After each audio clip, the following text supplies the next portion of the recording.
സ്നേഹവന്ദനം.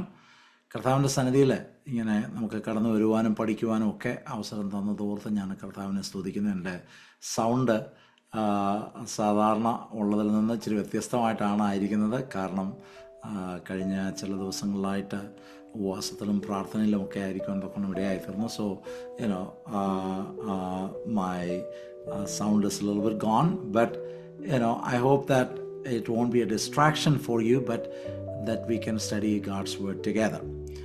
Well, നമ്മൾ യാക്കോബിൻ്റെ ലേഖനത്തിൽ നിന്ന് കഴിഞ്ഞ ദിവസങ്ങളിലൊക്കെ നമ്മൾ പഠിക്കുവാൻ തക്കണം കർത്താവ് ഇടയാക്കി. ഇന്ന് നമ്മൾ ദൈവസന്നിധിയിൽ നമ്മൾ കടന്നു വന്നിരിക്കുന്നു. നമ്മൾ സന്തോഷത്തോടെ കടന്നു വന്നിരിക്കുന്നു. ഈ വചനമൊക്കെ കേൾക്കുമ്പോൾ നമ്മുടെ ജീവിതത്തിന് അത് വലിയ വിടുതലായി തീരട്ടെ, അത് നമ്മുടെ ജീവിതത്തിന് ആശ്വാസമായി തീരട്ടെ എന്ന് ഞാൻ കർത്താവിൽ ആഗ്രഹിക്കുന്നു. നമ്മൾ കഴിഞ്ഞ ആഴ്ചയിൽ നമ്മൾ പഠിച്ചപ്പോൾ നിങ്ങൾ ഓർക്കുന്നുണ്ട് എന്ന് ഞാൻ വിചാരിക്കുന്നു. നമ്മൾ പരീക്ഷ എന്നുള്ള വിഷയത്തെക്കുറിച്ചാണ് പഠിച്ചത്. അതായത് നമ്മുടെ ജീവിതത്തിൽ വരുന്ന നമ്മുടെ ടെംപ്റ്റേഷൻസിനെ കുറിച്ചാണ് പഠിക്കുന്നത്. അപ്പോൾ അവിടെ നമ്മൾ വായിച്ച് മനസ്സിലാക്കിയ ഒരു കാര്യം എന്താണെന്ന് ചോദിച്ചാൽ, ദൈവം ദോഷങ്ങളാൽ പരീക്ഷിക്കുന്ന ദൈവമല്ല. അപ്പം നമ്മുടെ ജീവിതത്തിൽ എന്തെങ്കിലുമൊക്കെ വന്ന് വീഴ്ചകൾ വരുമ്പം നമ്മൾ ഒരിക്കലും ദൈവത്തെ നമ്മൾ പഴിചാരുന്നവരായി തീരരുത്. കാരണം നമ്മുടെ ജീവിതത്തിൽ എന്തെങ്കിലുമൊക്കെ നന്മ വേണം എന്ന് നമ്മൾ ചിന്തിച്ച് നമ്മൾ ചിലപ്പോൾ തെറ്റായ മാർഗങ്ങളൊക്കെ തിരഞ്ഞെടുക്കും. ഇവിടെ പറയുന്നത് ഓരോരുത്തൻ പരീക്ഷിക്കപ്പെടുന്നത് സ്വന്തം മോഹത്താൽ ആകർഷിച്ച് വശീകരിക്കപ്പെടുകയാലാകുന്നു. ഇനി അതിൻ്റെ ഒരു കോൺട്രാസ്റ്റാണ് ഇന്ന് വൈകിട്ട് നമ്മൾ പഠിക്കുവാൻ വേണ്ടി പോകുന്നത്. 17-18 വാക്യങ്ങൾ. എന്നാൽ 16-ാമത്തെ വാക്യത്തിൽ യാക്കോബ് ഇങ്ങനെ പറയുന്നു, എൻ്റെ പ്രിയ സഹോദരന്മാരെ, നിങ്ങൾ വഞ്ചിക്കപ്പെടരുത്. അങ്ങനെ പറയാനൊരു കാരണമുണ്ട്. അത് നമ്മൾ 17-18 വാക്യങ്ങൾ പഠിക്കുമ്പോൾ അത് മനസ്സിലാവും. 17-18 വാക്യങ്ങൾ നിങ്ങൾ ദൈവത്തിൻ്റെ വചനം നിങ്ങളുടെ കയ്യിലുണ്ടെങ്കിൽ open it up. If you have A device, just open and go through it. just James chapter 1 verses 17 and 18. എല്ലാ നല്ല ദാനവും തികഞ്ഞ വരമൊക്കെയും ഉയരങ്ങളിൽ നിന്ന് വെളിച്ചങ്ങളുടെ പിതാവിങ്കിൽ നിന്ന് ഇറങ്ങി വരുന്നു. അവന് വികാരമോ ഗതിഭേദത്താലുള്ള ആച്ഛാദനമോ ഇല്ല. നാം അവൻ്റെ സൃഷ്ടികളിൽ ഒരുവിധം ആദ്യ ഫലമാകേണ്ടതിന് അവൻ തൻ്റെ ഇഷ്ടം ഹേതുവായി സത്യത്തിൻ്റെ വചനത്താൽ നമ്മളെ ജനിപ്പിച്ചിരിക്കുന്നു. അപ്പം ഇവിടെ യാക്കോബ് ഒരു വലിയ ഒരു പ്രൊഫൗണ്ട് ട്രൂത്ത്, അല്ലെങ്കിൽ നമ്മൾ മനസ്സിലാക്കേണ്ട ഒരു വസ്തുതയാണ് ഇവിടെ യാക്കോബ് അപ്പോസ്തലൻ പറഞ്ഞത്. നമ്മൾ കഴിഞ്ഞ ക്ലാസ്സിൽ പഠിച്ചു, ഒരുത്തൻ പരീക്ഷിക്കപ്പെടുന്നത് സ്വന്തം മോഹത്താൽ അവൻ ആകർഷിച്ചു പോകുന്നു. മോഹം അവൻ്റെ ജീവിതത്തിൽ അത് അവസാനം പാപത്തിലേക്ക് എത്തുന്നതിന് വഴിയൊരുക്കുന്നു എന്നുള്ളൊരു കാര്യം നമ്മൾ പഠിക്കുവാൻ തക്കണം ഇവിടെ ആയിത്തീർന്നു. അപ്പം ഇവിടെ പറയുക, ദൈവം എല്ലാ ദാനം നൽകുന്ന ദൈവമാണ്, നല്ല ദാനങ്ങൾ നൽകുന്ന ദൈവമാണ്. നമ്മൾ നേരത്തെ നമ്മുടെ ഇഷ്ടത്തിനനുസരിച്ച് നമ്മുടെ ഡിസയറിനാൽ നമ്മൾ പോയി ചെന്ന് പാപത്തിൽ ചെന്നപ്പെടുന്നു. ഇവിടെ അതല്ല, ദൈവം നല്ല ദാനം തരുന്ന ദൈവമാണ്. നിങ്ങൾ എപ്പോഴെങ്കിലും ചിന്തിച്ചിട്ടുണ്ടോ കർത്താവ് എല്ലാ നല്ല ദാനങ്ങളും തരുന്ന ദൈവമാണെന്ന്? നമ്മൾ പറയും, പക്ഷെ നമ്മുടെ ജീവിതത്തിൽ അനേക പ്രതിസന്ധികളൊക്കെ വരുമ്പം നമ്മൾ പറയും, ഇതെല്ലാം ദൈവത്തിൽ നിന്ന് വന്നതാണോ? യഥാർത്ഥത്തിൽ എൻ്റെ ജീവിതത്തിൽ ഇങ്ങനെ ഒരു കാര്യമുണ്ടായി, അത് ദൈവം തന്ന ദാനമാണോ? അങ്ങനെയാണെങ്കിൽ പിന്നെ ഈ കുഴപ്പങ്ങളൊക്കെ എങ്ങനെയാണ് ഉണ്ടായത് എന്നുള്ളൊരു ചിന്ത നമ്മുടെ ജീവിതത്തിൽ കടന്നു വരാം. പക്ഷേ ഈ ദൈവത്തിൻ്റെ വചനത്തിന് യാതൊരു മാറ്റവുമില്ലാത്തൊരു കാര്യമാണ്. എല്ലാ നല്ല ദാനവും തികഞ്ഞ വരമൊക്കെയും ഉയരത്തിൽ നിന്ന് വെളിച്ചങ്ങളുടെ പിതാവിങ്കിൽ നിന്ന് ഇറങ്ങി വരുന്നു. ഇനി അതിൻ്റെ കാരണം നമ്മൾ 17-ാമത്തെ വാക്യം ഡീറ്റെയിൽ ആയിട്ട് പഠിക്കുന്നുണ്ട്.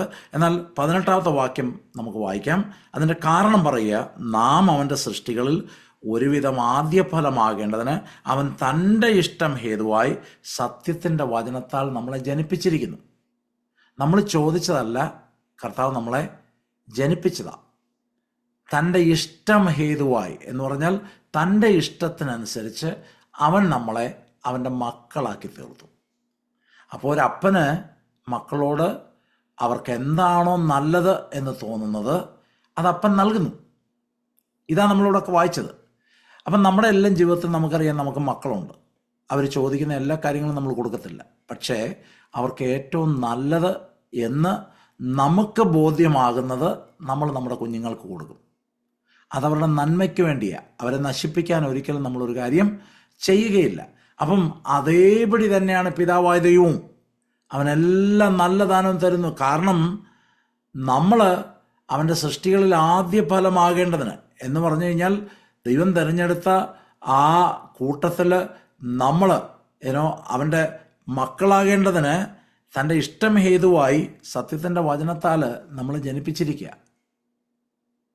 അപ്പം ദൈവം ഓരോ കാര്യങ്ങളും നമുക്ക് ചെയ്യുന്നു. പക്ഷെ നമ്മുടെ ഹൃദയത്തിനകത്ത് ഞാൻ മുമ്പേ പറഞ്ഞൊരു ചോദ്യം വരാം, എന്തുകൊണ്ടാണ് എൻ്റെ ജീവിതത്തിൽ ഇങ്ങനെ സംഭവിക്കുന്നത്? ഇതൊക്കെ ദൈവം തന്ന ദാനമാണോ? ഉദാഹരണം പറഞ്ഞാൽ, ഏതെങ്കിലും ഒരു വിഷയത്തിൻ്റെ നടുവിൽ ഒരു ജോലിക്ക് കയറിയെന്നിരുന്നോട്ടെ, അല്ലെങ്കിൽ പ്രാരപ്പെടുക. കാരണം ഒരു ജോലിക്ക് കയറി ആദ്യം നമ്മൾ പറഞ്ഞു, കർത്താവ് എനിക്ക് ജോലി തന്നു, പക്ഷേ ഇപ്പം ഭയങ്കര പാടായിട്ട് വരിക. അപ്പം നമ്മൾ ചോദിക്കും, ഇത് യഥാർത്ഥത്തിൽ ദൈവത്തിൽ നിന്നുള്ളതാണോ? നമുക്കൊരു കുഞ്ഞുണ്ടായിരുന്നിരുന്നോട്ടെ, ഏതെങ്കിലും ഒരു വിഷയത്തിൻ്റെ നടുവിൽ നമ്മൾ മനസ്സിലാക്കുന്നു ആ കുഞ്ഞ് ഒരു ആപത്കരമായിട്ടുള്ളൊരു സിറ്റുവേഷനിൽ ചെന്ന് ചാടുന്നു. ദൈവം തന്നെയാണോ ഇതിനെ തന്നത്? അല്ലെങ്കിൽ ഒരു കുഞ്ഞുണ്ടാകുന്നു, അതിനെന്തെങ്കിലുമൊക്കെ തരത്തിലുള്ള കുഴപ്പങ്ങളുള്ള കുഞ്ഞാണ്, എന്തെങ്കിലുമൊക്കെ ഡീഫെക്ട്സ് ഉണ്ട്. അങ്ങനെയാകുമ്പോൾ നമ്മൾ തിങ്ക് ചെയ്യും, ഇത് യഥാർത്ഥത്തിൽ ദൈവത്തിൽ നിന്ന് തന്നെ വന്നയാണോ? ദൈവം എനിക്ക് തന്ന ദാനമാണോ? അങ്ങനെയാണ് പിന്നെന്താ ഇങ്ങനെയായിരിക്കുന്നത്? പക്ഷെ ഇവിടെ പറഞ്ഞേക്കുന്നത് ദൈവം തരുന്ന ദാനമെല്ലാം തികഞ്ഞതാ. ഇറ്റ് ഈസ് ഗുഡ്, നല്ല കാര്യമാണ് ദൈവം തരുന്നത്.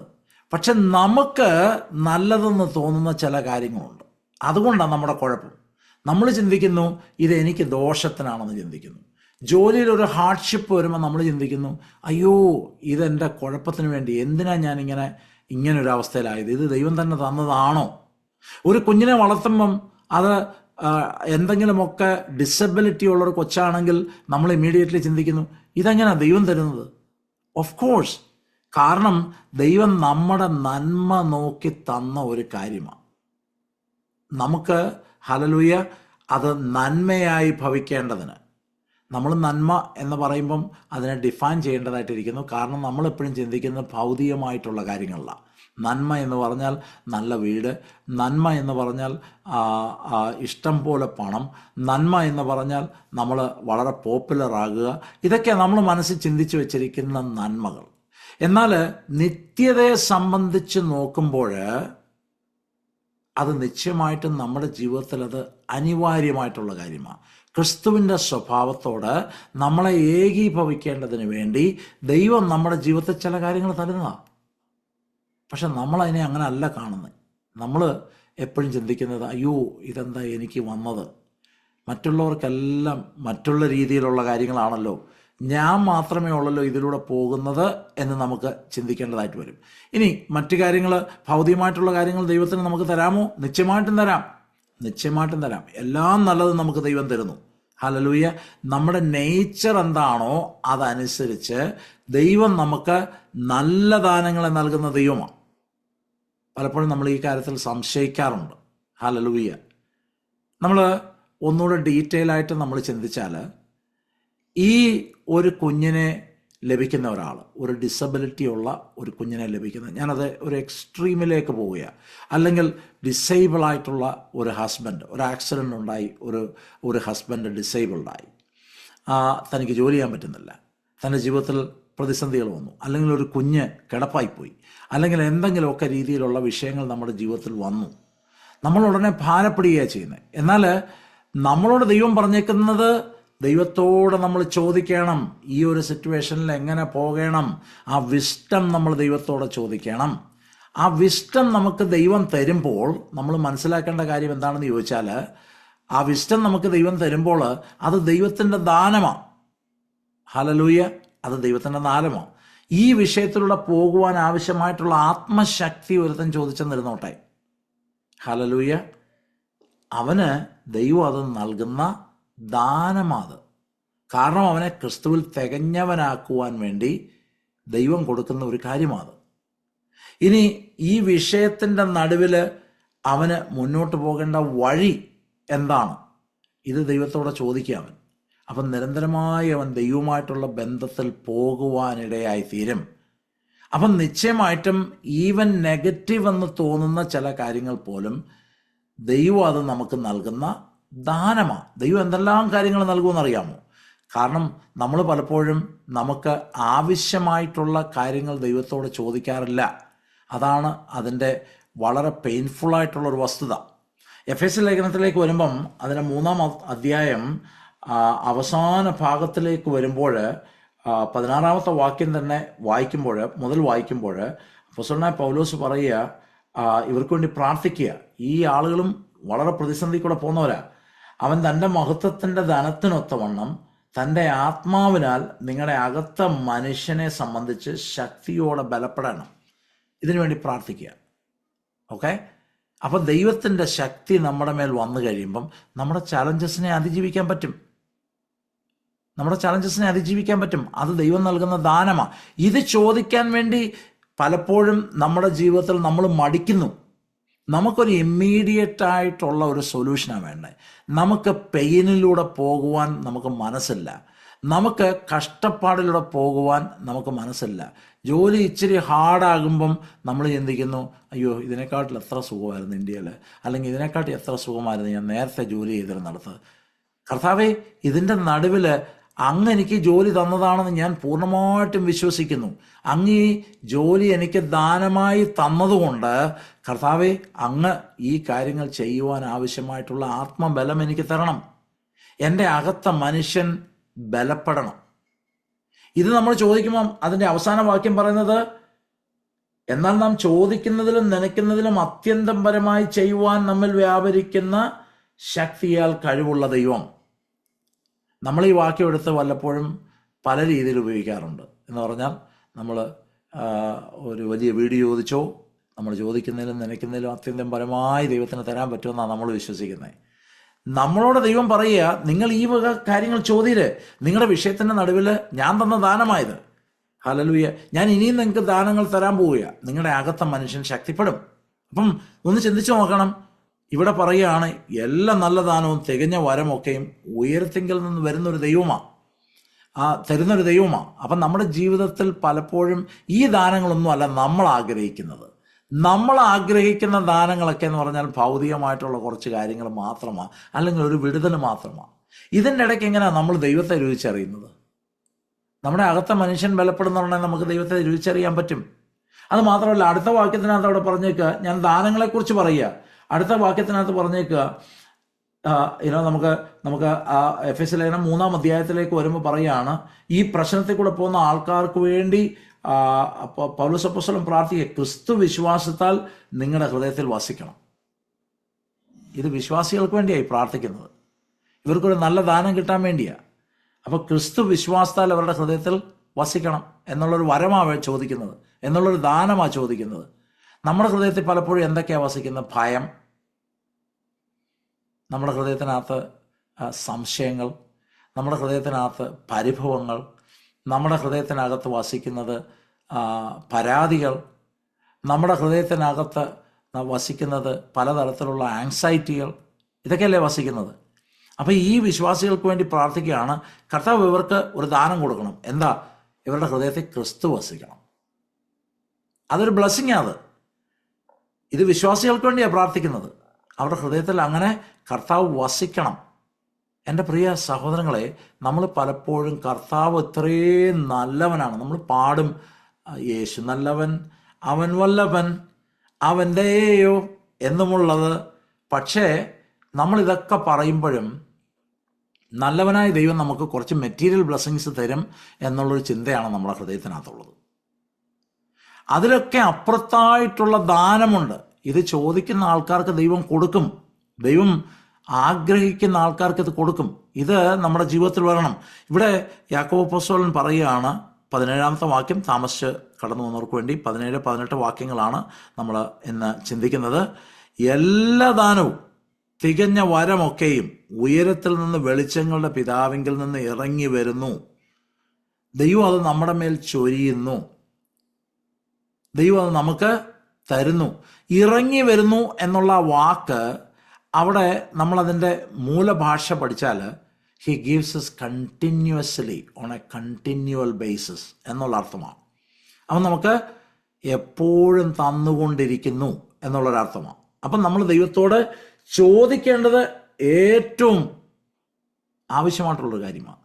കർത്താവ് നല്ലവനാണ്, അവൻ ദാനങ്ങളെ നൽകുന്നവനാണ് എന്ന് നമുക്ക് തോന്നുന്നുണ്ടെങ്കിൽ നമ്മുടെ വിഷയത്തിൻ്റെ നടുവിൽ അയ്യോ ഇതെനിക്ക് ദൈവം തന്നിട്ട് ഇങ്ങനെയാണല്ലോ എത്തിയത് എന്ന് ചിന്തിക്കാതെ കർത്താവെ ഇതിൻ്റെ മുന്നോട്ട് പോകാനുള്ള എനിക്ക് ജ്ഞാനം തരണം, അങ്ങയുടെ ആത്മാവിനാൽ എന്നെ ബലപ്പെടുത്തണം, എൻ്റെ ഹൃദയത്തിനകത്ത് മറ്റൊരു കാര്യവും വസിക്കാതെ ക്രിസ്തു എൻ്റെ ഉള്ളിൽ വസിക്കണം. കർത്താവെ ഞാൻ ഇതിൻ്റെ നടുവിൽ അങ്ങനെക്കുറിച്ച് ഉദ്ദേശിക്കുന്ന എന്ത് കാര്യമാണെന്ന് മനസ്സിലാക്കുവാൻ ഇടയാകണം. അപ്പോൾ ഇതെല്ലാം ദാനമാണ്, ഭൗതിക കാര്യങ്ങളും ദാനമായിട്ടുള്ള കാര്യമാണ്. പക്ഷേ നമ്മുടെ ജീവിതത്തിൽ എല്ലാ കാര്യത്തിൻ്റെയും പരിഹാരം ഭൗതികമായിട്ടുള്ള വിഷയങ്ങളിലൂടെ നടക്കത്തില്ല. നമുക്കറിയാം യാക്കോബ്, ഈ യാക്കോബല്ല, പഴയ നിയമത്തിലെ യാക്കോബ്, തൻ്റെ അമ്മാച്ചൻ്റെ വീട്ടിലായിരുന്നു, താൻ അമ്മാച്ചനെ സെർവ് ചെയ്തു. അത് കഴിഞ്ഞ ശേഷം കുറച്ച് നാൾ തൻ്റെ വിഷമത്തിലൂടെ പോയപ്പോൾ പറഞ്ഞു എനിക്കൊന്നുമില്ല, എല്ലാം എൻ്റെ അമ്മാച്ചനാണുള്ളത്. ദൈവം പറഞ്ഞു ചില കാര്യങ്ങളൊക്കെ ചെയ്യാൻ പറഞ്ഞു. ഇദ്ദേഹത്തിൻ്റെ ആടുമാടുകൾ വർദ്ധിച്ചു എന്ന് ദൈവത്തിൻ്റെ വചനത്തിനകത്ത് എഴുതിയിട്ടുണ്ട്. അപ്പോൾ ഇതെല്ലാം അങ്ങ് വർദ്ധിച്ച് ഭയങ്കരമായിട്ട് ഇദ്ദേഹം വലിയ സമ്പന്നനായി തീർന്നു എന്നാണ് എഴുതിയേക്കുന്നത് എല്ലാ വിധത്തിലും. എന്ന് പറഞ്ഞാൽ ഒരു മനുഷ്യന് ചിന്തിക്കാവുന്ന ലെവലിനപ്പുറത്തേക്ക് ഇന്നത്തെ കണക്കെടുത്ത് നോക്കാമെങ്കിൽ മില്യൺസ് ഓഫ് ഡോളേഴ്സിൻ്റെ സ്വത്തുള്ളവനായി യാക്കോബ് തീർന്നു. ഈ യാക്കോബ് ഈ സ്വത്തുമായിട്ടെല്ലാം വരുന്നുടനെ നമുക്കറിയാം യാബോക്ക് കടവിൻ്റെ അടുക്കൽ വന്നപ്പോൾ താൻ ഇതെല്ലാം അങ്ങോട്ടും ഇങ്ങോട്ടും ഡിസ്പേഴ്സ് ചെയ്തു, കൂട്ടങ്ങളായി തിരിച്ചു വിട്ടു. അതെല്ലാം കഴിഞ്ഞിട്ട് ദൈവമായിട്ടുള്ള മൽപ്പിടുത്തത്തിൻ്റെ സമയം നമുക്കറിയാം. ആ സമയത്ത് ഈ മനുഷ്യൻ ദൈവത്തോട് പറയുന്ന ഒരു കാര്യമുണ്ട്, എന്നെ അനുഗ്രഹിച്ചല്ലാതെ ഞാൻ നിന്നെ വിടുകയില്ല. അപ്പം നേരത്തെ കയ്യിലിരുന്നൊന്നും അനുഗ്രഹമല്ലേ. തനിക്ക് മനസ്സിലായി ആ അനുഗ്രഹങ്ങൾ കൊണ്ട് ചില കാര്യങ്ങൾക്കൊന്നും മറുപടി ലഭിക്കത്തില്ല. നമ്മൾ പലപ്പോഴും വിചാരിച്ചു വച്ചേക്കുന്നത് നമ്മൾ സാമ്പത്തികമായി കുറേ കാര്യങ്ങളൊക്കെ നമ്മൾ മുന്നിട്ട് വന്നാൽ നമ്മുടെ എല്ലാ വിഷയങ്ങൾക്കും പരിഹാരമായി എന്ന് നാം ചിന്തിക്കുന്നു. അത് തെറ്റായിട്ടുള്ള ഒരു ചിന്തയാണ്, അത് വളരെ തെറ്റായിട്ടുള്ളൊരു ചിന്തയാണ്. യഥാർത്ഥത്തിൽ ലാസ്റ്റ് ചെയ്യുന്ന, യഥാർത്ഥത്തിൽ ദൈവം വലുതായി കാണുന്ന ഗിഫ്റ്റുകൾ അതൊന്നും നമ്മൾ ചോദിക്കുന്നില്ല. ഒരു വിഷയത്തിൻ്റെ നടുവിൽ നമ്മളായിത്തീരുമ്പോൾ നമ്മൾ പലപ്പോഴും ഇതൊന്നും ചോദിക്കാതെ നമ്മൾ പരാതി പറയുന്നവരായിട്ട് തീരുന്നു. ഹല്ലേലൂയ. ആ വാക്കുകളൊന്ന് ശ്രദ്ധിച്ചോണേ. ഉയരത്തിൽ നിന്ന് വെളിച്ചങ്ങളുടെ പിതാവിങ്കിൽ നിന്ന് ഇറങ്ങി വരുന്നു. നമുക്കറിയാം ഏറ്റവും വലിയ വെളിച്ചം നമുക്ക് ഇവിടെ ഉള്ളത് സൂര്യനാണ്. ഈ സൂര്യനെ പോലും ചില മേഘങ്ങൾ കടന്നു വന്നാൽ അതിനെ മറയ്ക്കാൻ പറ്റും. എന്നാൽ നമ്മൾ മനസ്സിലാക്കേണ്ട കാര്യം ദൈവത്തെ ഒന്നും കൊണ്ട് മറയ്ക്കാൻ പറ്റത്തില്ല. ഹല്ലേലൂയ. ഈ രീതിയിലുള്ള ഒരു കാര്യവും, അതായത് ഈ ഭൂമിയിൽ കടന്നു വരുന്ന ഒരു കാര്യത്തിനും നമ്മുടെ മേലുള്ള ആ നന്മയെ നിർത്താൻ അല്ലെങ്കിൽ അതിനെ സ്റ്റോപ്പ് ചെയ്യാൻ പറ്റത്തില്ല. ഞാൻ മുമ്പേ പറഞ്ഞു, നന്മ എന്ന് പറയുമ്പം ഒരിക്കലും നമ്മൾ ഏതെങ്കിലും ഒരു തലത്തിലുള്ള നന്മയെക്കുറിച്ച് ചിന്തിക്കരുത്. ഭൗതിക തലത്തിലുള്ള നന്മകളായിട്ട് മാത്രം നമ്മൾ കാണുന്നവരായി തീരുന്നു. അല്ല, അതിൻ്റെ എല്ലാം പിറകിൽ ആത്മീയമായി നമുക്ക് ചില നന്മകൾ തരുവാൻ തക്കോണം ദൈവം ആഗ്രഹിക്കുന്നുണ്ട്. നിങ്ങൾ സമയം കിട്ടുമ്പം ഈ അപ്പോസ്തലനായ പൗലോസിൻ്റെ ഈ പ്രാർത്ഥനകളൊക്കെ നിങ്ങൾ എഫെസ്യ ലേഖനത്തിൽ നിന്നൊക്കെ നിങ്ങൾ വായിച്ചു നോക്കണമേ. അത് കർത്താവിൻ്റെ നിറവിനാൽ നിറഞ്ഞ്, അതിൻ്റെ 18ാമത്തെ വാക്യം വായിക്കും, വളരെ ക്രിസ്തുവിൻ്റെ സ്നേഹത്തെ അറിയുകയും പ്രാപ്തരാകുകയും ദൈവത്തിൻ്റെ എല്ലാ നിറവിനോളം നിറഞ്ഞു വരണമെന്നും ഞാൻ പ്രാർത്ഥിക്കുന്നു. ദൈവത്തിൻ്റെ എല്ലാ നിറവെന്ന് പറഞ്ഞാൽ എന്തോ, ദൈവത്തിൻ്റെ അതേ ശക്തി നമ്മളിൽ വരണം. ദൈവത്തെ പോലെ നമ്മൾ എന്ന് പറഞ്ഞാൽ യേശു തമ്പുരാൻ ഈ ഭൂമി നടക്കുന്ന പോലെ നമ്മളായി തീരണമെന്നാണ് അവർക്ക് വേണ്ടി പ്രാർത്ഥിക്കുന്നത്. എന്നിട്ട് അടുത്ത വാക്യത്തിൽ പറഞ്ഞേക്കുക, നാം ചോദിക്കുന്നതിലും നനയ്ക്കുന്നതിലും ഒക്കെ അത്യന്തം പരമായി ദൈവത്തിന് നമ്മളെ നടത്താൻ പറ്റും. തിങ്ക് ചെയ്ത് നോക്കിയാൽ നിങ്ങൾ, അത്രയും ദാനങ്ങൾ തരാൻ തക്കോണം ദൈവത്തിന് സാധിക്കും. നമ്മൾ പലപ്പോഴും ഒരു റിസീവിങ് എൻഡിലുള്ള ആളുകളായിട്ട് മാറുന്നു, ഗിവിങ് എൻഡിലുള്ള ആളുകളാകുന്നില്ല. കാരണം എന്താണെന്നറിയാമോ? ലാസ്റ്റ് ചെയ്യുന്ന, പ്രയോജനമുള്ള, വാല്യൂ ഉള്ള ഗിഫ്റ്റുകൾ നമ്മൾ ചോദിക്കുന്നില്ല. ഇത് നമ്മൾ ചോദിക്കുമ്പോഴാണ് നമ്മുടെ ജീവിതത്തിൽ വലിയ വ്യത്യാസം വരുന്നത്. അത് മാത്രമല്ല, അടുത്ത 17-ാമത്തെ വാക്യത്തിൻ്റെ അവസാന ഭാഗം പറയുകയാണ്, അവന് വികാരമോ ഗതിഭേദത്താലുള്ള ആച്ഛാദനമോ ഇല്ല. നമ്മൾ ആർക്കെങ്കിലും ഒരു ഗിഫ്റ്റ് കൊടുത്തു എന്നിരിക്കട്ടെ. ഞാനിപ്പോഴും ഓർക്കുന്നുണ്ട്, ഞാൻ വളരെ ചെറുപ്പമായിരുന്ന സമയത്ത് എൻ്റെ ഒരു കസിൻ ഉണ്ടായിരുന്നു. അദ്ദേഹം എന്നെക്കാട്ടിൽ ഒരു ക്ലാസ്സിന് താഴെയാണ് പഠിച്ചിരുന്നത്. അപ്പം എല്ലാ വർഷവും ഞാൻ ഉപയോഗിക്കുന്ന എൻ്റെ ടെക്സ്റ്റ് ബുക്കുകൾ അത് നല്ല ഭംഗിയായിട്ടായിരിക്കുന്നത്. അപ്പോൾ ഈ ടെക്സ്റ്റ് ബുക്കുകളെല്ലാം നല്ല രീതിയിൽ ഞാൻ കൊണ്ടു നടക്കും. അപ്പോൾ അടുത്ത വർഷം എൻ്റെ ഈ കസിനുള്ളതാണ്. തലേ വർഷം ഞാൻ ഉപയോഗിച്ച ബാഗ്, ഇങ്ങനെയൊക്കെയുള്ള കാര്യങ്ങളെല്ലാം, അല്ലെങ്കിൽ സ്കൂൾ ബാഗുകൾ, ഇതെല്ലാം എനിക്ക് പുതിയത് കിട്ടുമ്പം ഇതെല്ലാം ഇദ്ദേഹത്തിന് കൊടുക്കും. അപ്പം ഞങ്ങൾ രണ്ടുപേരും വലിയ കൂട്ടാണ്. ഞങ്ങൾ രണ്ടുപേരുടെ കൂട്ടുകൂടി സ്കൂളിൽ നിന്ന് നടന്ന് വരുന്ന വഴിക്ക് എന്തെങ്കിലുമൊക്കെ പറഞ്ഞ് വഴക്കുണ്ടാവും. അപ്പം വഴക്കുണ്ടായാൽ ഞാൻ ആദ്യം ചെയ്യുന്ന കാര്യം എന്താണെന്ന് ചോദിച്ചാൽ, അവൻ്റെ സ്കൂൾ ബാഗും ബുക്കും എല്ലാം പിടിച്ചു പറിച്ചിങ്ങ് വാങ്ങിച്ചിട്ട് പറയും, ഇത് എൻ്റെതാണ്, ഞാൻ തന്നതാണ്. എനിക്കവന് ഇഷ്ടമല്ലാത്ത കാര്യം ചെയ്തതുകൊണ്ട് ഞാനതിന് കൊടുക്കത്തില്ല. അപ്പോൾ ഇതും വാങ്ങിച്ച് ഞാൻ വീട്ടിൽ വരും. ഞാൻ പറയട്ടെ പ്രിയമുള്ളവരെ, വീട്ടിൽ വരുമ്പം നിങ്ങൾക്കറിയാം എന്നാ സംഭവിക്കുന്നതെന്നുള്ള എന്നെ പറഞ്ഞ് തിരിച്ചവിടെ എൻ്റെ പേരൻസ് പറഞ്ഞു വിട്ട് ഇത് കൊടുക്കേണ്ട ഗതികേട് എനിക്ക് വരും. നോക്കിക്കോണേ, അവന് ഞാൻ ഗിഫ്റ്റ് കൊടുത്തത് അവൻ എന്നെ സന്തോഷിപ്പിച്ച് നിന്നാൽ മാത്രം അവനത് കൊള്ളാം, അല്ലെങ്കിൽ അവൻ്റെ കയ്യിൽ അത് വയ്ക്കാം. എനിക്ക് ഇഷ്ടമല്ലാത്ത ഏതെങ്കിലും ഒരു കാര്യം വന്നാൽ ഞാനത് തിരിച്ചു വാങ്ങിക്കും. പക്ഷെ ദൈവം അങ്ങനല്ല. അവന് വികാരമോ അവന് ഗതിഭേദത്താലുള്ള ആച്ഛാദനമോ ഇല്ല. അപ്പം അവനൊരിക്കലും മാറത്തില്ല. നമ്മുടെ എല്ലാ നന്മ വശങ്ങൾ നോക്കിയിട്ടല്ല ദൈവം ഈ എല്ലാ നല്ല ദാനവും നമുക്ക് തരുന്നത്. പലപ്പോഴും നമുക്ക് അങ്ങനെ ഒരു ചിന്തയുണ്ട്, നമ്മൾ കുറേ കാര്യങ്ങളൊക്കെ ചെയ്ത് നമ്മൾ നല്ല ഭംഗിയായി ദൈവത്തെ ഞാൻ മുമ്പേ പറഞ്ഞതുപോലെ പ്രസാദിപ്പിച്ച് നടന്നാൽ ദൈവം തരും. ഏതെങ്കിലും കാരണവശാൽ നമ്മൾ ദൈവത്തോട് ഒരു ഉടക്ക് കാണിച്ചാൽ നമ്മുടെ കയ്യിൽ നിന്ന് അതെല്ലാം പോകും. അങ്ങനല്ല. ഈ ആഗ്രഹിക്കുന്ന ആൾക്കാർക്ക് ദൈവം തരും. എന്നിട്ട് ദൈവം അത് നമ്മളിൽ നിന്ന് തിരിച്ചെടുക്കുന്ന ദൈവമല്ല. കാരണം എന്താണെന്ന് ചോദിച്ചാൽ, ദൈവം അങ്ങനെ വികാരത്താൽ മാറുന്ന ഒരു ദൈവമല്ല. അയ്യോ ഇവനിങ്ങനെ ചെയ്തല്ലോ, അതുകൊണ്ട് ഇനി അവനത് കൊടുക്കണ്ട എന്ന് വിചാരിച്ച് ദൈവം അതൊരിക്കലും എടുത്ത് മാറ്റുകയില്ല. അപ്പം ഞാൻ ഈ പറഞ്ഞതിൻ്റെ സാരം എന്താണെന്ന് ചോദിച്ചാൽ, ഇത്ര ഉറപ്പുണ്ടെങ്കിൽ നമുക്ക് ധൈര്യമായിട്ട് ദൈവത്തോട് ചോദിച്ചൂടെ? ഇത്രയും ഉറപ്പുണ്ടെങ്കിൽ ദൈവസന്നിധിയിലേക്ക് നമുക്ക് കടന്നു വരുവാൻ ധൈര്യം വരും നമുക്ക്. കാരണം നമ്മുടെ സ്വഭാവത്തിനനുസരിച്ച് സ്വഭാവം മാറ്റുന്ന ദൈവമാണെങ്കിൽ പിന്നെ നമ്മൾ സൂക്ഷിക്കേണ്ടി വരും. കാര്യം എന്താണെന്ന് ചോദിച്ചാൽ, ദൈവത്തിന് എപ്പോഴാണ് കോപം വരുന്നതെന്ന് അറിയത്തില്ല, ദൈവം എന്താണ് ഇങ്ങനെ ആക്ട് ചെയ്യുന്നതെന്ന് അറിയത്തില്ല. അപ്പം നമ്മൾ ആ കൂടെ ഭയപ്പെട്ടു പോകും. അപ്പോൾ സ്വാഭാവികമായിട്ട് ഒരു ചിന്ത നമ്മുടെ ഹൃദയത്തിൽ വരും, അങ്ങനെ ആണെങ്കിൽ ഈ ഗിഫ്റ്റൊക്കെ ഇസ്രായേൽ മക്കൾക്ക് കൊടുത്തേച്ച് ദൈവം എന്തിനാ പിന്നെ എന്തെങ്കിലുമൊക്കെ വരുമ്പം അവരുടെ കയ്യിൽ നിന്ന് അത് പിടിച്ചു വാങ്ങിക്കുകയോ അല്ലെങ്കിൽ അവരെ മറ്റുള്ളവരുടെ അടിമത്തത്തിലേക്ക് അയച്ചത് എന്ന് തോന്നും. എന്താ പ്രശ്നം? അവർക്ക് ഈ ഗിഫ്റ്റ് ലഭിച്ചപ്പം അവർ ചെയ്തൊരു കാര്യമുണ്ട്. ഈ ദൈവത്തെ അവർ മറന്നു കളഞ്ഞേച്ച് അവർ മറ്റ് രീതിയിലേക്ക് പോകാൻ തക്കവണ്ണം ഇടയായി തീർന്നു. അവർ ദൈവത്തിൽ ആശ്രയിക്കുന്നതിൽ നിന്ന് അവർ മാറിപ്പോയി. അപ്പോൾ അവരെ എന്നേക്കും നശിപ്പിച്ച് കളയേണ്ടതിനല്ല, അവരെ തിരിച്ച് അതേ അനുഭവത്തിലേക്ക് കൊണ്ടുവരേണ്ടതിന് വേണ്ടിയാണ്. അവരെ കൈവിട്ടെങ്കിൽ നമുക്ക് പറയാമായിരുന്നു ഇതാണ് എൻ്റെ കാരണമെന്ന്. കാരണം അവരുടെ ജീവിതത്തിൽ അവർ മനസ്സിലാക്കണം, ഈ ദൈവം നല്ലവനാണ് എന്ന് മനസ്സിലാക്കണം. അവരെ അല്പം പ്രയാസത്തിലൂടെ കൊണ്ടുപോയാലും അവരെ മടക്കി കൊണ്ടുവന്ന് അത് തിരികെ ദൈവം നൽകുന്നുണ്ട്. അതിൻ്റെ കാരണം എന്താണെന്ന് ചോദിച്ചാൽ, അവൻ്റെ ആ സ്നേഹത്തിൽ നിന്ന് മാറിപ്പോകുവാൻ അവരെ ദൈവം അനുവദിച്ചില്ല. അതതിൻ്റെ കാര്യം. ദൈവം അവരെ സ്നേഹിക്കുന്നത് കൊണ്ടാണ്, ദൈവം അവരെ കരുതുന്നത് കൊണ്ടാണ്. അവരെ എന്നേക്കും തള്ളിക്കളഞ്ഞിട്ടില്ലെന്ന് റോമാലേഖനത്തിനകത്ത് നമ്മൾ വായിക്കുന്നുണ്ട്. കാരണം എന്താണെന്ന് ചോദിച്ചാൽ, അല്പനേരത്തേക്ക് നമ്മളെയൊക്കെ എടുക്കേണ്ടതിന് വേണ്ടി അവരുടെ കണ്ണ് കുരുടായിപ്പോയി എന്നുള്ളതേ ഉള്ളൂ. അത് കഴിയുന്ന ഉടനെ അവർ തിരികെ വരുമെന്ന് നമ്മൾ വായിക്കുന്നുണ്ട്. അപ്പോൾ ദൈവം അവരെ തള്ളിക്കളഞ്ഞിട്ടില്ല.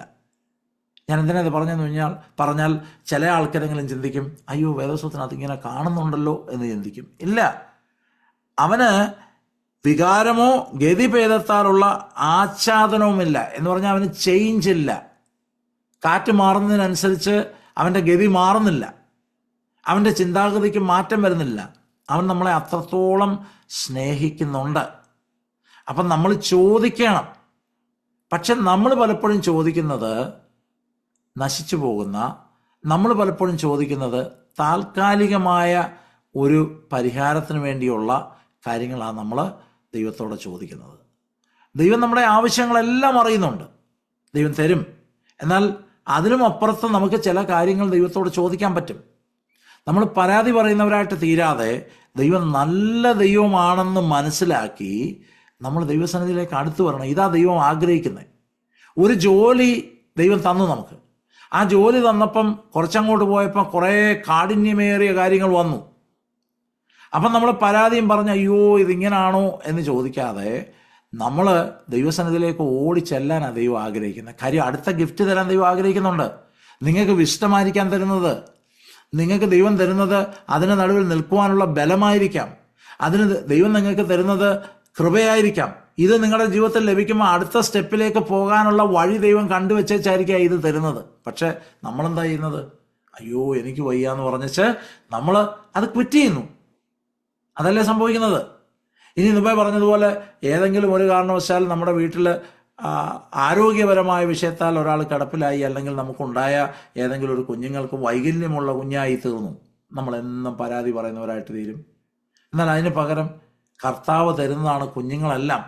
ആദ്യം നമ്മൾ മനസ്സിലാക്കേണ്ട കാര്യം, അങ്ങനെ ആരെങ്കിലും എന്നെ ലിസൺ ചെയ്യുന്നുണ്ടെങ്കിൽ ഇന്ന് രാത്രി മനസ്സിലാക്കേണ്ട കാര്യം എന്താണെന്നറിയാമോ? നിങ്ങൾ വിശ്വസ്തരാണെന്ന് ദൈവം എണ്ണിയത് കൊണ്ടാണ് ആ കുഞ്ഞിനെ നിങ്ങളുടെ കരങ്ങളിൽ തന്നത്. നിങ്ങൾക്ക് ടേക്ക് കെയർ ചെയ്യാൻ പറ്റും എന്നുള്ള ദൈവത്തിൻ്റെ ആ അറിവിൻ്റെ വെളിച്ചത്തിലാണ് നിങ്ങളെ ദൈവം അത് ഏൽപ്പിച്ചത്. അപ്പം നിങ്ങൾക്ക് ചോദിക്കാം, കർത്താവേ ഈ കുഞ്ഞിനെ നോക്കുവാൻ ആവശ്യമായിട്ടുള്ള റീസോഴ്സസ് എനിക്ക് തരണം. കർത്താവേ ഇതിനെ നോക്കുവാൻ ആവശ്യമായിട്ടുള്ള വിസ്ഡം എനിക്ക് തരണം. കർത്താവേ ഇതിനെ നോക്കുവാൻ ആവശ്യമായിട്ടുള്ള മനോബലം എനിക്ക് തരണം. കർത്താവേ ഇതിനെ സ്നേഹിക്കുവാനുള്ള സ്നേഹം എനിക്ക് തരണം.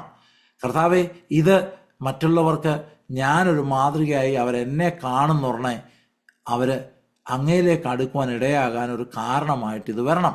അപ്പം നമുക്ക് എന്തെല്ലാം കാര്യങ്ങൾ ചോദിക്കാൻ പറ്റും, പക്ഷേ നമ്മൾ അങ്ങനെയൊന്നും ചോദിക്കത്തില്ല. അതാണ് നമ്മുടെ ഒരു പ്രത്യേകത.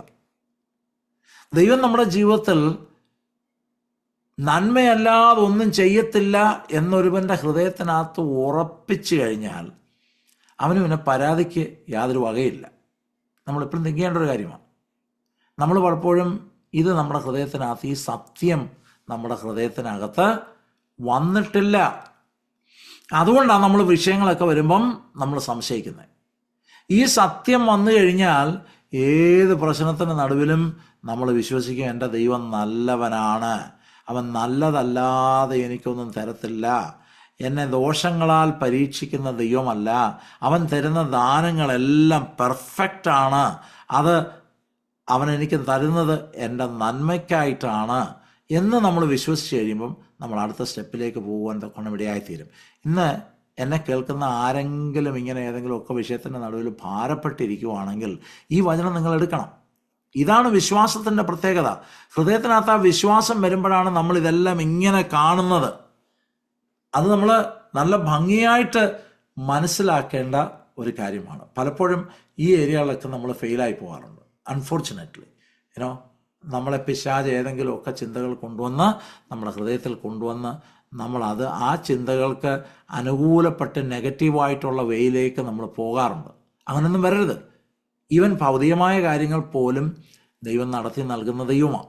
നമ്മൾ അവനിൽ ട്രസ്റ്റ് ചെയ്ത് ദൈവം എനിക്ക് നന്മ ചെയ്യും. ഞാൻ എപ്പോഴും ഓർക്കുന്നുണ്ട്, ഞാൻ ഈ രാജ്യത്ത് പഠിക്കുവാൻ വന്നപ്പോൾ എനിക്ക് ആരും സ്കോളർഷിപ്പ് തന്നില്ല. ഫുൾ ഫീസ് കൊടുത്താണ് ഞാൻ പഠിച്ചത്. വലിയ എമൗണ്ടാണ് കൊടുക്കേണ്ടി വരുന്നത്. ഞാൻ എപ്പോഴും വിശ്വസിച്ചിരുന്നൊരു കാര്യം, എന്നെ കർത്താവ് ഇവിടെ കൊണ്ടുവന്നതാണ്. അതുകൊണ്ട് തന്നെ ഞാൻ ആരോടും പോയി ചോദിക്കേണ്ട കാര്യമില്ല. അതുകൊണ്ട് തന്നെ ദൈവം എന്നെ നടത്തും. അത് ഞാൻ വിശ്വസിച്ച് ഞാനിവിടെ ഇരിക്കും. അതല്ല അവരെന്നെ മടക്കി വിടുകയാണെങ്കിൽ അതും ദൈവഹിതമെന്ന് ഞാൻ അറിയും. ഞാൻ പറയട്ടെ പ്രിയമുള്ളവരെ, ഹൃദയത്തിനകത്ത് അന്നേരമൊക്കെ ഭാരം ഉണ്ടാകുമെന്ന് ചോദിച്ചാൽ ഉണ്ട്. ആ കാര്യം ഒരു കർത്താവ് എപ്പോഴാണ് തരുന്നതെന്നുള്ള ഒരു ആങ്ഷ്യസ് മോഡിലോട്ട് വരാറുണ്ടോ എന്ന് ചോദിച്ചാൽ ഉണ്ട്. പക്ഷേ എല്ലാ സമയത്തും കർത്താവ് ഏതെങ്കിലുമൊക്കെ വിധത്തിൽ എനിക്ക് ഞാൻ അറിയാത്ത സ്ഥലങ്ങളിൽ നിന്ന്, അറിയാത്ത വ്യക്തികളിൽ നിന്ന് ദൈവം എനിക്ക് അങ്ങനെ റീസോഴ്സസ് തരുന്നത് എൻ്റെ അനുഭവത്തിൽ ഞാൻ കണ്ടിട്ടുണ്ട്. ഞാനിങ്ങനൊരു കഥ കേട്ടിട്ടുണ്ട്. ഒരു ദൈവദാസൻ പറഞ്ഞൊരു കഥയാണ്. അദ്ദേഹത്തിൻ്റെ വല്യമ്മച്ചി, അത് കേരളത്തിൽ നടന്നതല്ല, ഇവിടുത്തെ കഥയാണ്. അവർ പാസ്റ്റേഴ്സ് ആയിരുന്നു. അവർ ശുശ്രൂഷിച്ചുകൊണ്ടിരുന്ന സമയത്ത് നമ്മൾ നാട്ടിലൊക്കെ കാണുന്ന പോലെ, ഞാൻ അമേരിക്കയുടെ കാര്യമാണ് പറയുന്നത്, അവർ വളരെ പ്രതിസന്ധിയിലൂടെ കടന്നുപോയി. പട്ടിണിയിലൂടെ കടന്നു പോകേണ്ടതായിട്ട് വന്നു. ചില ദിവസങ്ങൾക്ക് അവർക്ക് ആഹാരമില്ല, പക്ഷെ അവർ ദൈവസന്നിധി പ്രാർത്ഥിച്ചുകൊണ്ടേയിരുന്നു. ഒരു ദിവസം രാവിലെ നോക്കിയപ്പം കുറേ കോഴികൾ, 21 കോഴികൾ വരിവരിയായി നടന്ന് ഈ ദൈവദാസൻ്റെ ഭവനത്തിലേക്ക് വരിക.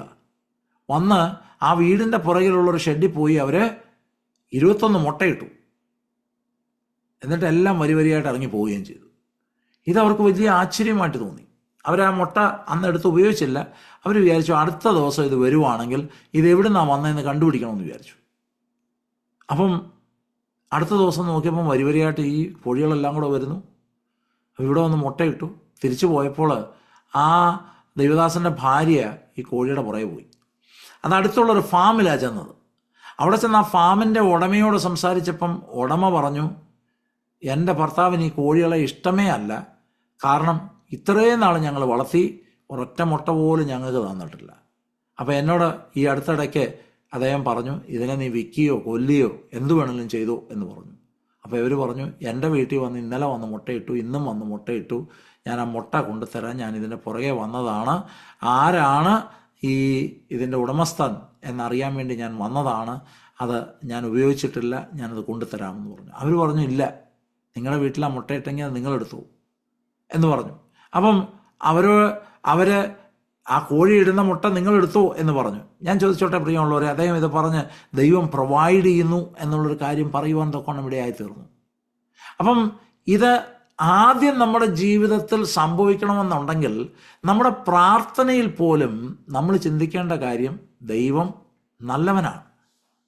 നമ്മൾ എന്ന് കർത്താവേ എനിക്ക് ഈ ഒരു കാര്യം തരണമേ കർത്താവേ, എൻ്റെ ജീവിതത്തിൽ ഈ കാര്യം നന്മ അങ്ങ് തരണമേ കർത്താവേ, എനിക്കൊരു വിടുതലയക്കണമേ കർത്താവേ എന്നൊക്കെ നമ്മൾ ചെന്ന് ദൈവത്തോട് പറയുമ്പോഴും കിട്ടുമോയെന്ന് നോക്കാം, നമ്മളൊന്ന് യാചിച്ച് നോക്കാം എന്ന് വിചാരിച്ചാണ് നമ്മൾ ചെല്ലുന്നത്.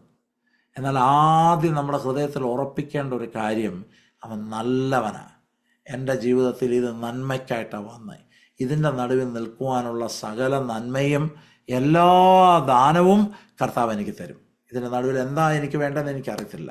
ഒരുപക്ഷെ ദൈവകൃപയാണെങ്കിൽ ആ ദൈവകൃപ, ദൈവശക്തിയാണെങ്കിൽ ദൈവശക്തി, വിസ്ഡം ആണെങ്കിൽ വിസ്ഡം, റീസോഴ്സസ് ആണെങ്കിൽ റീസോഴ്സസ്. കർത്താവെ അങ്ങത് തരുവാൻ ശക്തനെന്ന് ഞാൻ വിശ്വസിക്കുന്നു എന്ന് പറഞ്ഞ് നമ്മൾ ദൈവസന്നിധി പ്രാർത്ഥിക്കണം. അങ്ങനെ ഒരവസ്ഥ നമ്മുടെ ജീവിതത്തിൽ ഉണ്ടാകണം. ഇതാണ് നമ്മുടെ ക്രിസ്ത്യൻ ഗ്രോത്ത് എന്ന് പറയുന്നത്.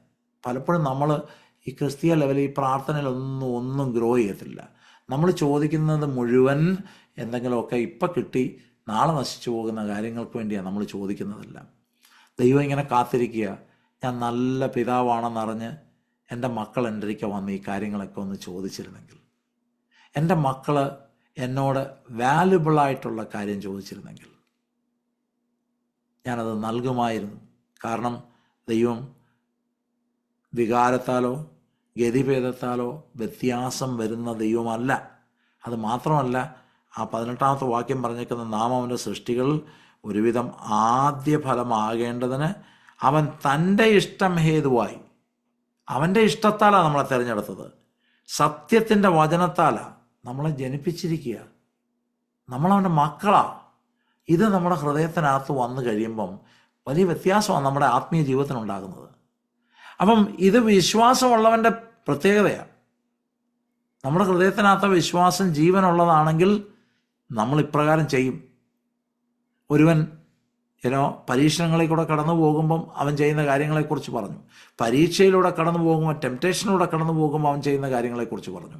അവൻ അങ്ങനെയുള്ള കാര്യങ്ങളുടെ പുറകെ ഓടാതെ ദൈവം എനിക്ക് നന്മ തരും, ദൈവം എൻ്റെ നല്ല ദൈവമാണ്, എൻ്റെ നല്ല പിതാവാണ്, അവൻ എനിക്ക് നന്മ തരുമെന്ന് വിശ്വസിച്ച് അവൻ്റെ അരികിൽ ചെന്ന് ദൈവത്തോട് ഈ നല്ല കാര്യങ്ങൾ ചോദിക്കുവാൻ നമ്മൾ തയ്യാറാകണം. ഇസ്രായേൽ മക്കളെ മൊത്തം നോക്കിയാൽ നമുക്കറിയാവുന്നൊരു കാര്യമുണ്ട്. അവർ പലപ്പോഴും തെറ്റിപ്പോയെങ്കിലും ദൈവം അവരുടെ ജീവിതത്തിൽ വിജയം കൊണ്ടുവരുമ്പോൾ അവർ അതിന് തൊട്ട് മുന്നമേ പാടി ദൈവത്തെ ആരാധിക്കുന്നൊരു കാര്യമുണ്ട്. അവൻ നല്ലവനല്ലോ, അവൻ്റെ ദയ എന്നേക്കുമുള്ളത്. നിങ്ങളൊന്ന് തിരിഞ്ഞു നോക്കി, ഈ വർഷത്തിൻ്റെ ആരംഭം മുതൽ ഇതുവരെ ഒന്ന് നോക്കി, എന്തെല്ലാം നന്മ ദൈവം തന്നു. നമ്മൾ പലപ്പോഴും നന്മ തന്നത് എണ്ണി പറയുന്നതിന് പകരം നമ്മൾ പലപ്പോഴും കംപ്ലൈൻറ്റ്സ് പറയുന്നവരായിട്ടാണ്. നമ്മൾ പലപ്പോഴും നമ്മുടെ ജീവിതത്തിൽ ഇല്ലാത്ത കാര്യങ്ങളെ നോക്കുന്നവരായിട്ടാണ്. അങ്ങനല്ല ആകേണ്ടത്. മറിച്ച് നമ്മൾ ദൈവസന്നിധിയിൽ നന്ദി കരയറ്റുന്നവരും ദൈവത്തോട് പുതിയ ദാനങ്ങളെ ചോദിക്കുന്നവരുമായിരിക്കണം. കർത്താവേ, എനിക്ക് എൻ്റെ വിഷയത്തിൻ്റെ നടുവിൽ എനിക്ക് ആത്മശക്തി ആവശ്യം, എൻ്റെ അകത്ത മനുഷ്യനൊന്ന് ബലപ്പെടണം. കർത്താവേ, അങ്ങയുടെ സ്നേഹത്തിൻ്റെ ആഴം എന്നതെന്ന് മനസ്സിലാക്കുന്നതൊക്കെ എന്നെ ഇടയാക്കണം. കാര്യം എന്താണെന്ന് ചോദിച്ചാൽ, ഒരു കാരണവശാലും ഞാൻ അങ്ങയുടെ സന്നിധിയിൽ നിന്ന് മാറിപ്പോകത്തില്ല. അന്നേരം കർത്താവേ, എൻ്റെ ഹൃദയത്തിൽ ക്രിസ്തു വാഴണം. വേറൊരു നന്മയാണ് എന്ന് പറഞ്ഞാൽ ഭയമോ സംശയമോ ഒന്നുമല്ല. കർത്താവ് വാഴണം. കർത്താവ് വാഴുന്നിടത്ത് എപ്പോഴും വിടുതലും സന്തോഷവും സമാധാനവും ഒക്കെ ഉണ്ട്. കർത്താവെ, ഇതിൻ്റെ നടുവിൽ അങ്ങനെക്ക് നിലനിൽക്കുന്ന സമാധാനം തരണം. ഇതൊക്കെ ദൈവത്തോട് ചോദിക്കേണ്ട കാര്യങ്ങളാണ്. നമ്മൾ ആ ഒരു നിലവാരത്തിലേക്ക് വരുവാൻ തക്കോണം ദൈവം നിങ്ങളെ ഇടയാക്കട്ടെ എന്ന് ഞാൻ ഇന്ന് പ്രാർത്ഥിക്കുന്നു. ഈ ഒരു ചെറിയ മെസ്സേജ് 2 വാക്യത്തിനകത്തുള്ളത് ഇത് നിങ്ങളുടെ ജീവിതത്തിൽ വലിയ വ്യത്യാസം വരുത്തുമെന്ന് ഞാൻ വിശ്വസിക്കുന്നു. ഓർക്കുക, നമ്മുടെ ഹൃദയത്തിൽ ആദ്യം ഉറപ്പ് വേണ്ടത് അവൻ നല്ലവനാണ്. അവൻ ദോഷങ്ങളൊന്നും കൊണ്ടുവരുന്ന ദൈവമല്ല. പിന്നെന്താ എൻ്റെ ജീവിതത്തിൽ ഇങ്ങനെ സംഭവിച്ചതെന്ന് നമ്മൾ ചോദിക്കരുത്. മറിച്ച്, കർത്താവെ, അങ്ങിത് തന്നത് നല്ലതാണെന്ന് ഞാൻ അറിയുന്നു. എന്നാൽ ഇതിൻ്റെ മുൻപിൽ ഇനി ഇതിനെ കൈകാര്യം ചെയ്യുവാൻ, ഈ വിഷയത്തിൻ്റെ നടുവിൽ നിൽക്കുവാൻ ഞാൻ എന്നാ കർത്താവെ അങ്ങോട്ട് ചോദിക്കണ്ടേ? അങ്ങനെക്ക് ദാനം തരണം. അങ്ങനെക്ക് ഇനിയും ദാനങ്ങൾ തരണം. അത് റീസോഴ്സസ് ആകാം, അത് കർത്താവിൻ്റെ ബലമാകാം, അത് കർത്താവിൻ്റെ വിഷ്ടമാകാം, അത് കർത്താവ് നമുക്ക് അവൻ്റെ ഹിതത്തെക്കുറിച്ചുള്ള പരിജ്ഞാനമാകാം. ദൈവം ഏതാ തരുന്നത് അത് ചോദിച്ചു വാങ്ങിച്ച് അടുത്ത സ്റ്റെപ്പിലേക്ക് പോകാൻ നമ്മൾ തയ്യാറാകണം. നമ്മുടെ ജീവിതത്തിലെ പ്രതിസന്ധികൾ വരുമ്പോൾ ഇട്ടെറിഞ്ഞേച്ച് പോകുന്നവരായിട്ടല്ല. ദൈവം തന്നതെല്ലാം നന്മയ്ക്കാണ്. റോമാലേഖനം പറഞ്ഞത് സകലതും നന്മയ്ക്കായി കൂടി വ്യാപരിക്കുന്നു. അങ്ങനെ ഒരു ചിന്താഗതി നമ്മുടെ ഹൃദയത്തിനകത്തുണ്ടാകട്ടെ. വിശ്വാസികളാകുന്ന നമുക്ക് വിശ്വാസത്തിൻ്റെ ആ സ്റ്റെപ്പുകൾ ഓരോന്ന് കയറി മുന്നോട്ട് പോകുവാൻ ദൈവം നമ്മളെ ഓരോരുത്തരെയും ഇടയാക്കട്ടെ. നമ്മൾ ഇന്ന് കടന്നു വന്ന എല്ലാവരെയും ഓർത്ത് ഞാൻ ദൈവത്തെ സ്തുതിക്കുന്നു. ഒരു വാക്ക് ഞാൻ നിങ്ങൾക്ക് വേണ്ടി പ്രാർത്ഥിക്കുവാൻ ആഗ്രഹിക്കുന്നു. അതിനുശേഷം ഏതെങ്കിലും ചോദ്യങ്ങളുണ്ടെങ്കിൽ നിങ്ങൾക്ക് എന്നോട് ചോദിക്കാവുന്നതാണ്. ഹല്ലേലൂയ. പരിശുദ്ധ പിതാവേ, ഇന്ന് ഈ സമയത്ത് അങ്ങയുടെ കുഞ്ഞുങ്ങൾ കടന്നു വന്നു. ഞങ്ങൾക്ക് ഒരുമിച്ച് കർത്താവെ വചനം പഠിക്കുവാൻ തക്കോണം ഇടയായല്ലോ. അങ്ങ് നന്മ ചെയ്യുന്ന ദൈവമാകിയാൽ സ്തോത്രം. അങ്ങ് കരുണ ചെയ്യുന്ന ദൈവമാകിയാൽ സ്തോത്രം. എല്ലാ നല്ല ദാനങ്ങളും അങ്ങയിൽ നിന്നാണല്ലോ വരുന്നത്. കർത്താവെ, ഒന്നിനും അങ്ങ് തരുന്ന നന്മകളെ മറയ്ക്കുവാൻ സാധ്യമല്ല എന്ന് അങ്ങയുടെ വചനത്തിൽ നിന്ന് ഞങ്ങൾ പഠിച്ചു. അത് മാത്രമല്ല കർത്താവെ, ഞങ്ങൾ അങ്ങയുടെ മക്കളാകിയാൽ നല്ലത് അങ്ങയിൽ നിന്ന് പ്രതീക്ഷിക്കാം എന്ന് ഞങ്ങൾ അറിയുന്നു. ഇന്ന് ഈ സമയക്കാലം കർത്താവെ, ഈ സൂമിൽ കടന്നു വന്ന എൻ്റെ സഹോദരങ്ങളെല്ലാം അനുഗ്രഹിക്കുമാറാകണം. അവരെ ബലപ്പെടുത്തണമേ കർത്താവെ. ഈ വചനം അവരുടെ ജീവിതത്തിൽ 30, 60, 100 മേനിയായി വിളയുവാൻ ഇടയാകണം. ഇന്ന് ഞങ്ങളെ അനുഗ്രഹിച്ചുകൊണ്ട് സ്തോത്രം. കർത്താവെ, അവരുടെ വിഷയങ്ങളുടെ നടുവിൽ അവർ നല്ല ദാനങ്ങളെ ചോദിക്കുന്നവരായിരിക്കുവാൻ ഇടയാകണം. അവർ കർത്താവെ സംശയിക്കുന്നവരായി തീരുവാൻ ഒരിക്കലും ഇടയാകരുത്. അവർ ഭാരപ്പെട്ട് പിന്മാറുന്നവരായി തീരുവാൻ ഇടയാകരുത്. അവരെ ബലപ്പെടുത്തുമാറാകണം. പ്രാർത്ഥന കേട്ടതിനാൽ സ്തോത്രം. യേശുവിൻ്റെ നാമത്തിൽ തന്നെ. ആമേൻ.